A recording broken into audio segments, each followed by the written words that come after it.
In today's video, I'm going to teach you how to add background image in Webflow. By the end, you'll know how to open your project, pick the right element, add a background image, and fine-tune key settings for a clean, responsive result. Start by heading to your Webflow dashboard and opening the site you want to edit. From your site's card, choose Open in Webflow to launch the designer. This is where we'll make all our changes. Next, select the element that should display the background image.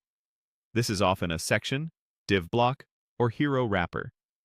If your page has a lot of layers, use the navigator or the search field to quickly find the element by its class name, then click it to select. You'll know it's selected when you see its blue outline and its styles appear in the right-hand panel. With the element selected, go to the Style panel and find the Backgrounds area. Click the plus icon if needed, then choose Image. Click Choose Image to open your asset library. Pick an existing image or upload a new one. After selecting it, you'll see controls for how the background behaves. Adjust, position to anchor the image where it looks best, and set tiling to none if you don't want repeats. For most hero or section backgrounds, size set to cover works well because it fills the container while maintaining the image's proportions.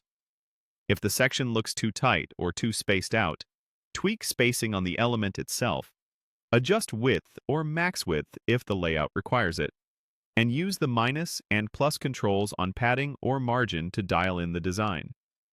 The goal is to let the background breathe while keeping content readable on top. For performance and accessibility, here are a couple of important settings. If you're also using an actual image element somewhere on the page, open its settings and choose Use alt text from Asset, or add a clear, descriptive alt text manually.